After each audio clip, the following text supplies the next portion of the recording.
Muchas gracias, señor presidente. La pregunta que desde el Grupo Parlamentario Popular hacemos al Consejo de Gobierno es la siguiente. ¿Qué opinión le merece el informe de la Sindicatura de Cuentas sobre encomiendas de gestión de la Administración del Principado de Asturias, en el que se recoge textualmente en sus conclusiones que, en la contratación llevada a cabo por parte de las encomendatarias, no queda constancia de la existencia de cláusulas a favor de la igualdad? Gracias, señoría. Tiene la palabra el Consejo de Gobierno. Presidente, señoría, efectivamente, desde la Administración del Principado de Asturias somos sensibles a la apreciación que realiza la Sindicatura de Cuentas sobre, en este caso, la apreciación de la ausencia de cláusulas en favor de la igualdad en la contratación de las encomiendas de gestión. Como bien dice en su informe, la Sindicatura de Cuentas hace referencia al artículo 33 de una ley orgánica, la 3/2007, de 22 de marzo, para la igualdad efectiva entre mujeres y hombres, por la cual las administraciones públicas, en su ámbito competencial, podemos establecer cláusulas y condiciones especiales con el fin de promover la igualdad entre mujeres y hombres en el mercado de trabajo, de acuerdo con lo establecido en la legislación de contratos del sector público. No obstante, en el caso de las encomiendas de gestión, consideramos al menos interpretable la aplicación sobre ellas del artículo 33 de esta ley orgánica, porque las encomiendas, como usted muy bien sabe, además, no son contratos públicos, sino una figura jurídica por la cual las administraciones encargan determinadas obras o la prestación de servicios a medios propios y empresas que forman parte de su estructura.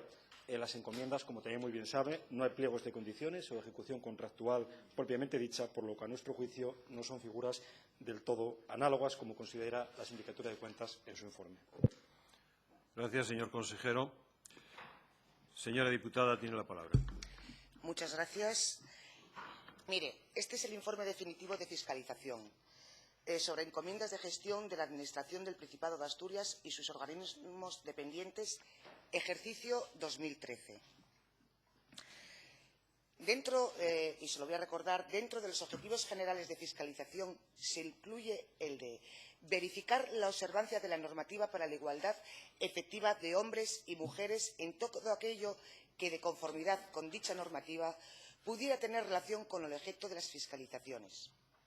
En las conclusiones de dicho trabajo, en concreto en el apartado D, sobre la normativa para la igualdad efectiva de hombres y mujeres, dice: en la contratación llevada a cabo por parte de las encomendatarias no queda constancia de la existencia de cláusulas a favor de la igualdad.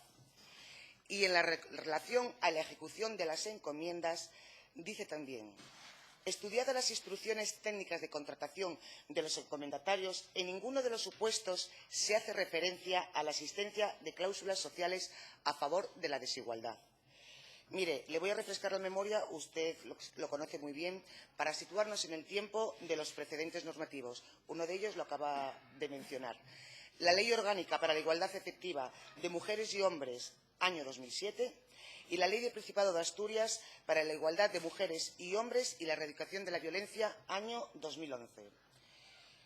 Doy a entender, y quiero que usted también lo entienda, por lo tanto, que el resultado de la evaluación en la observancia de la normativa para la igualdad de hombres y mujeres es un suspenso, que espero cuanto menos asuma, como ya lo hace en las alegaciones al informe provisional la Consejería de Desarrollo Rural y Recursos Naturales del Gobierno, comprometiéndose a incluir en supuestos futuros de encomiendas de gestión cláusulas sociales a favor de la igualdad.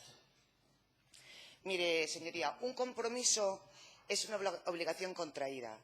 Es lo único que le podemos pedir. Compromiso con la igualdad de género. Y, como no podía ser de otra manera, en sus acciones administrativas y en la aplicación de las normas. Las leyes están para cumplirse. Y como ustedes presumen de ser abanderados en políticas de igualdad, le voy a recordar manifestaciones que han hecho ustedes en programas de su partido refiriéndose a este tema. La aplicación de estas normas, se refiere a la igualdad, en Asturias es un referente respecto al país por el compromiso de los gobiernos socialistas que no han escatimado esfuerzos en hacer efectivos los derechos y prestaciones derivadas de las políticas en el marco del legislativo estatal. También dicen ustedes que desde las administraciones públicas el asesoramiento a las empresas y el impulso por la implantación de planes de igualdad son instrumentos útiles que los socialistas pretendemos reforzar. Precisamente en esta Cámara usted dijo: asesoramos a pymes para la elaboración de planes de igualdad. Así lo ha dicho. Y yo, la verdad, me pregunto, supongo que ustedes no se pondrán como ejemplo en esa formación y en esas sugerencias a las empresas, porque si las empresas públicas no son ejemplos de prácticas de igualdad, dígame usted qué nivel de exigencia vamos a tener con el resto de las empresas. Mire, señoría, con esta actitud está aplicando la política siempre del mañana, la política del tenemos que ser capaces, la política de estamos en ello, la política de los inconvenientes, la política de las disculpas. Si hay dificultades técnicas para poder encajar legalmente estas cláusulas, pues póngase a trabajar, haga un esfuerzo, que no es cuestión de voluntad política, es cuestión de utilizar los mecanismos que permite y vincula la legislación vigente. Está claro su manifiesto desinterés por reforzar las políticas sociales mediante la contratación pública. Y termino diciéndole que para la próxima vez aspire a nota en próximas ocasiones cuando hable de contratación de igualdad entre hombres y mujeres.